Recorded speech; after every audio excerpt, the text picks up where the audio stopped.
नमस्कार दोस्तों, मैं दिनेश शर्मा आज के सेशन में आपका बहुत बहुत स्वागत करता हूं। दोस्तों, जैसा कि आपको पता है कि हमने फिजिक्स की इस सीरीज में जो पिछला चैप्टर किया था प्यारे बच्चों, वो वर्क, एनर्जी एंड पावर के बारे में हमने पिछली क्लास में जाना था। तो वो चैप्टर वहाँ पे कंप्लीट हो चुका था। तो उसी चैप्टर के एमसीक्यू हम करने वाले हैं। जैसा मैंने आपसे पहले ही क्लास में बोल दिया था कि जो भी चैप्टर खत्म होगा तो उनके एमसीक्यू हम करने वाले हैं। एमसीक्यू मतलब मल्टीपल चॉइस क्वेश्चन, जिस तरह से पेपर में आजकल एग्जाम में पूछे जाते हैं। तो प्यारे बच्चों, वो क्वेश्चंस मैं आपके साथ फिर लेकर आया हूं, और आपने अगर ईमानदारी से, मेहनत से अगर वो वीडियोस हमारी देखी हैं, आपने उस पर वर्क किया है, तो मुझे उम्मीद है कि हर क्वेश्चंस का आप आसानी से यहाँ पे जवाब दे पाएंगे। तो प्यारे बच्चों, ये रहा आपकी स्क्रीन के सामने पहला क्वेश्चन। जैसा आप देख पा रहे होंगे कि जो गतिज ऊर्जा का अभिव्यंजक होता है, अभिव्यंजक का मतलब फॉर्मूला, जो गतिज ऊर्जा का फॉर्मूला होता है प्यारे बच्चों, वो क्या होता है। मैंने आपको बताया था कि जो गतिज ऊर्जा का फॉर्मूला होता है kinetic energy half M V square. क्या होता है प्यारे बच्चों? Half M V square. V मतलब velocity, so it means D is the right answer होगा प्यारे बच्चों। अगला क्वेश्चन प्यारे बच्चों ये रहा आपकी स्क्रीन के सामने। निम्नलिखित में से किसमें गतिज ऊर्जा नहीं है? प्यारे बच्चों, काइनेटिक एनर्जी, विशेष गति के कारण जो ऊर्जा उत्पन्न होती है उसे काइनेटिक एनर्जी, और जो चीज़ स्थिर होती है मतलब कि पोटेंशियल एनर्जी, रुकी हुई एनर्जी, जो चीज़ हाइट पे होती है उसमें एनर्जी पोटेंशियल होती है। चलती हुई गोली हो ही नहीं सकता, चलता हथौड़ा चल रहा भैया, दे रखा है। बहता हुआ पानी वो भी चल रहा है। तो खींचा हुआ धनुष क्या होता है प्यारे बच्चों? खींचा हुआ धनुष एनर्जी को स्टोर करके रखा है, एक जगह स्थिर करके रखा है, और जैसे ही छोड़ दिया तो तीर ने क्या पकड़ ली? गति पकड़ ली। क्लियर है ना? जब काइनेटिक और पोटेंशियल आपस में मिल जाती हैं तो मैकेनिकल एनर्जी। तो चलते हुए तीर में अगर पूछ ले तो मैकेनिकल एनर्जी है, उड़ते हुए हवाई जहाज में पूछ ले तो मैकेनिकल एनर्जी है, उड़ते हुए पंछी में, फेंके हुए पत्थर में, छोड़े हुए बाण में, सब में मैकेनिकल एनर्जी है, क्योंकि उसमें हाइट भी होती है। हाइट होती है तो ग्रेविटी काम कर रही है, और potential energy is equal to mgh। सारी बातें मैं बता चुका हूँ प्यारे बच्चों। जिन्होंने क्लास देखी होगी उनको अच्छे से समझ में आ रहा होगा, और जो पहले ही एंटर करते ही, कोर्स में एंटर करते ही इसी क्लास में जा पहुँचे हैं तो उनके ऊपर से भी जा रहा होगा, मुझे उम्मीद है ना। पहले क्लासेस देख लीजिए, पिछला पढ़ लीजिए भैया, तभी ये क्वेश्चन आपसे होने वाले हैं। विद्युत मोटर में विद्युत ऊर्जा किस ऊर्जा में रूपांतरित होती है? बताइए। एनर्जी ट्रांसफर इंस्ट्रूमेंट में हमने जाना था प्यारे बच्चों। विद्युत मोटर में विद्युत ऊर्जा किस रूप में रूपांतरित होती है प्यारे बच्चों? विद्युत ऊर्जा, इलेक्ट्रिकल एनर्जी को यांत्रिक ऊर्जा में। तो क्या है प्यारे बच्चों? B is the right answer. कि सर यांत्रिक ऊर्जा क्या होती है? प्यारे बच्चों, बताया था कि किसी भी मशीन, किसी भी व्यक्ति और वस्तु के द्वारा जब कोई कार्य किया जाता है तो उसे क्या बोला जाता है? मैकेनिकल वर्क बोला जाता है। तो जैसे ही पहली एनर्जी, बटन चलाया, मोटर, विद्युत मोटर जब ही तो चलेगी। घर में क्या होता है? या तो आपका चारा कटता होगा, न्यार कटता होगा, या पानी आता होगा, तो वो फंक्शन ही तो हो रहा है। तो यांत्रिक ऊर्जा। प्यारे बच्चों, ये रहा आपकी स्क्रीन के सामने अगला क्वेश्चन। बहुत अच्छा क्वेश्चन है, पढ़िए फटाफट। कौन सा कथन सत्य है कि द्रव्य का न तो सृजन किया जा सकता है, द्रव्य मतलब एनर्जी, और न ही इसको खत्म किया जा सकता है ऊर्जा संरक्षण के सिद्धांत पर? Law of conservation energy. ऊर्जा संरक्षण का सिद्धांत यही कहता था कि energy neither be created and nor be destroy, it can be change one form to another form. ऊर्जा को ना तो उत्पन्न किया जा सकता है, ना ही इसको खत्म किया जा सकता है। एक रूप से दूसरे रूप में चेंज किया जा सकता है। शक्ति की इकाई प्यारे बच्चों, शक्ति की इकाई बताइए फटाफट। शक्ति की इकाई क्या होती है? बैटरी कम है प्यारे बच्चों, मैं सेल डाल लेता हूँ। पी पावर, पावर क्या होता है? W बटे में T। जूल वर्क की यूनिट, समय की यूनिट। सेकंड तो जूल पर सेकंड, लेकिन इसको जूल पर सेकंड को एक रूप में क्या बोला जाता है? वॉट बोला जाता है प्यारे बच्चों। तो SI यूनिट क्या होगी? वॉट। क्लियर है? अगला क्वेश्चन प्यारे बच्चों ये रहा आपकी स्क्रीन के सामने प्यारे बच्चों। यदि बल की दिशा तथा विस्थापन के बीच की दिशा के बीच कौन का मान शून्य है? बल की डायरेक्शन और विस्थापन की दिशा, क्या प्यारे बच्चों, के बीच कौन का मान शून्य है, तो कार्य की मात्रा क्या होगी? बताइए प्यारे बच्चों। अधिकतम होगी, शून्य होगी, न्यूनतम होगी, या 50% होगी? बल की दिशा तथा विस्थापन की दिशा के बीच कौन का मान शून्य है प्यारे बच्चों?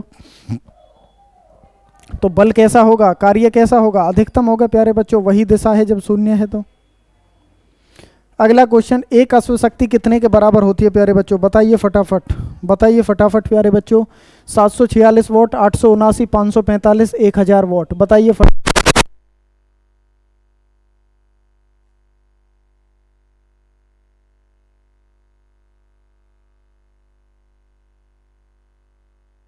बताइए प्यारे बच्चों, इसका जवाब क्या होगा? 746 what is the right answer. एक अश्व शक्ति किसके बराबर होती है प्यारे बच्चों? 746 वॉट के बराबर होती है प्यारे बच्चों। ठीक है ना, बहुत अच्छा क्वेश्चन है। चाबी भरी घड़ी में कौन सी ऊर्जा है? घड़ी में इकट्ठी कर रहा है, इकट्ठी कौन सी है? पोटेंशियल होगी यार, स्थितिज ऊर्जा। सिंपल सिंपल क्वेश्चन आ रहे हैं तो। सूर्य में निरंतर ऊर्जा का सृजन किस कारण होता है? यू नो, सूर्य के अंदर कौन सी एनर्जी होती है? कौन सा प्रोसेस होता है प्यारे बच्चों? नाभिकीय संलयन, नाभिकीय विखंडन, रेडियो सक्रियता या कृत्रिम रेडियो सक्रियता प्यारे बच्चों। नाभिकीय संलयन को कहते हैं न्यूक्लियर फ्यूजन। नाभिकीय विखंडन, विखंडन का मतलब टूटना, संलयन का मतलब जुड़ना। तो सूर्य में हाइड्रोजन है, हर हाइड्रोजन प्यारे बच्चों नाभिकीय संलयन होता है। हाइड्रोजन बम में भी कौन सी क्रिया होती है? नाभिकीय संलयन। जब दो नाभिक, दो या दो से अधिक नाभिक आपस में जुड़ जाते हैं तो उसको नाभिकीय संलयन कहते हैं। क्लियर है प्यारे बच्चों? एक मनुष्य अपने सिर पर बोझ लिए खड़ा है तो उसके द्वारा किए गए कार्य की मात्रा क्या होगी? बोझ से दूना, बोझ का आधा, बोझ के बराबर या शून्य? बताया था प्यारे बच्चों कार्य के ब्याह में। कार्य 3 प्रकार का, पॉजिटिव, नेगेटिव एंड जीरो। यदि मैं अपने सर पे 20 किलो का बोझा लेके 1 साल तक एक ही स्थान पर खड़ा रहूं, कार्य कुछ होगा? नहीं होगा। यदि विस्थापन 0 है तो कार्य भी क्या होगा? विस्थापन 0 है तो कार्य भी क्या होगा? W is equal to F dot S cos theta. हाँ या ना? एफ मतलब फोर्स, एस मतलब डिस्प्लेसमेंट। यदि डिस्प्लेसमेंट विस्थापन 0 है तो सब मामला कैसा हो जाएगा? 0। एंगल का मान यदि 90 डिग्री है तो भी कार्य कैसा हो जाएगा? 0 हो जाएगा प्यारे बच्चों। स्वतंत्रता पूर्वक गिरती हुई वस्तु की कुल ऊर्जा प्यारे बच्चों बढ़ती है, घटती है, नियत रहती है? पहले घटती है फिर बढ़ती है। यदि कोई वस्तु ऊपर से नीचे फ्रीली गिर रही है तो उसकी कुल ऊर्जा प्यारे बच्चों कैसी रहेगी? नियत रहेगी। You know, C is the right answer. बहुत अच्छा क्वेश्चन है प्यारे बच्चों। कैसे समझते हैं? ये कोई टावर है, यहाँ पे आप खड़े हो, है ना? चलो तुम तो नहीं खड़े होंगे, समझदार हो, है ना? ये कोई टावर है और इस टावर पे कोई बच्चा खड़ा है। यदि इस पे से कूद जाए, यस एंड नो? अब ये कूदेगा तो यहाँ से लेकर यहाँ तक इसकी कुछ ना कुछ हाइट है, कुछ ना कुछ हाइट है, तो ग्रेविटी भी काम कर रही है। तो यहाँ पे इसकी पोटेंशियल एनर्जी कैसी है? ज़्यादा है ऊपर। लेकिन काइनेटिक एनर्जी कम है, 0 है, क्योंकि स्थिर अवस्था में जो चलती हुई, दौड़ती हुई, भागती हुई एनर्जी तो काइनेटिक गतिज ऊर्जा होती है।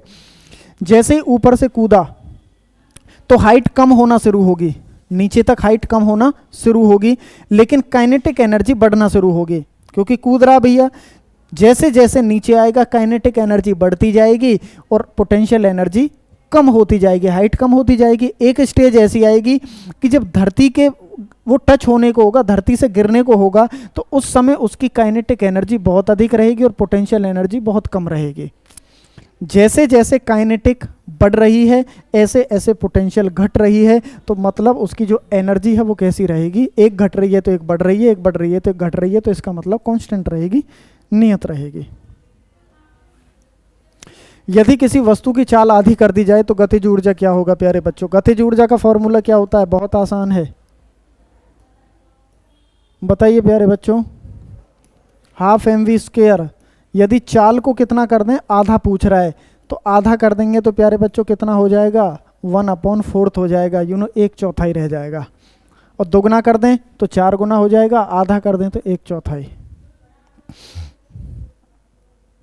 स्वतंत्रता पूर्वक गिरती हुई वस्तु की कुल ऊर्जा, स्वतंत्रता पूर्वक गिरती हुई वस्तु की कुल ऊर्जा प्यारे बच्चों, ये तो वही क्वेश्चन है यार, नियत रहती है ना? वही है। विद्युत मोटर में विद्युत ऊर्जा किस ऊर्जा में रूपांतरित होती है? बताइए प्यारे बच्चों। अरे ये तो क्वेश्चन यार वही आ रहे हैं। हाँ ये क्वेश्चन कुछ है, देखो बताया था बच्चों, विद्युत ऊर्जा बिजली से चलती है तो विद्युत ऊर्जा किस में चेंज करती है? यांत्रिक ऊर्जा में। A is the right answer. Joule निम्नलिखित में से किसकी इकाई है प्यारे बच्चों? तापमान की, बल की, ऊर्जा की, दबाव की? तो जूल किसकी यूनिट होती है? कार्य की और किसकी? ऊर्जा की, एनर्जी की। बल की एसआई यूनिट क्या होती है प्यारे बच्चों? फोर्स की यूनिट होती है न्यूटन, तापमान की यूनिट होती है केल्विन और प्रेशर की यूनिट होती है पास्कल। ठीक है ना, इन चारों के बारे में बता दिया है। निम्नलिखित में से किसमें गतिज ऊर्जा नहीं है? बताइए प्यारे बच्चों, बहुत अच्छा क्वेश्चन है प्यारे बच्चों, किसमें से गतिज ऊर्जा काइनेटिक एनर्जी नहीं है? बताइए प्यारे बच्चों, इसका सही जवाब बताइए मुझे फटाफट। बहते हुए पानी में गतिज ऊर्जा है, बिल्कुल है। चलती हुई गोली में, बिल्कुल है भाई। चलते हथौड़े में, बिल्कुल है। खींचे हुए धनुष में स्थितिज ऊर्जा है, तो पहले भी आया है। बहुत अच्छा क्वेश्चन है प्यारे बच्चों, देखो अपनी स्क्रीन के सामने और इसका जवाब मुझे फटाफट आप लोग बताएंगे। एक व्यक्ति एक दीवार को धक्का दे रहा है पर विस्थापित नहीं हो रही, विस्थापित करने में असफल रहता है, तो वह करता है अधिकतम कार्य, ऋणात्मक कार्य या धनात्मक कार्य, पॉजिटिव वर्क या नो वर्क, कोई भी कार्य नहीं करता। तो D is the right answer. वस्तु अगर अपने स्थान से विस्थापित नहीं होगी तो बताया तो था F into S cos theta work. S displacement 0 है तो कुछ भी लगा लो, कितना ही जोर मारे चले जाओ, वस्तु अपने स्थान से हिलेगी नहीं, तो 0 होगा। जब कोई वस्तु एक वृत्त के अनुदिश अचर गति से चलती है, अचर का मतलब है, अचर का मतलब है जो स्थिर रहती है, उसका वेग सदैव एक जैसा रहता है, वस्तु में कोई त्वरण उत्पन्न नहीं होता, उस पर कोई बल क्रियाशील नहीं है, उस पर कोई भी कार्य नहीं हो रहा। अरे प्यारे बच्चों, जब उसी के अदिश रहेगी, जैसे मैं हूँ यहाँ पे, ये मेरे मुंह के सामने मारकर है, अब मैं इसके सामने ऐसे ही रहूँ, ऐसे ही रहूँ, ऐसे ही, मतलब अचर है ना मेरे लिए, तो मेरे लिए कार्य कैसा है? मेरे लिए तो वही है ना मामला, तो इसका क्या होगा? उस पर कोई भी कार्य नहीं हो रहा है। एक वस्तु h ऊंचाई से गिराई जाती है तो बाद में h/2 ऊंचाई तक गिरती है, तो इसमें होगी प्यारे बच्चों, बताइए बताइए इस क्वेश्चन का जवाब बताइए प्यारे बच्चों। ये लास्ट क्वेश्चन है क्या?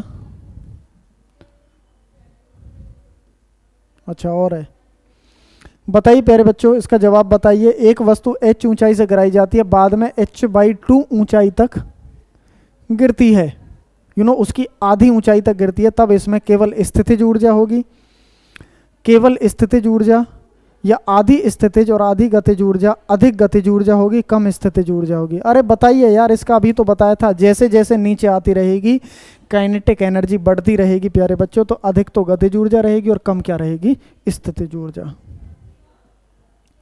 यांत्रिक ऊर्जा को विद्युत ऊर्जा में कौन बदलता है?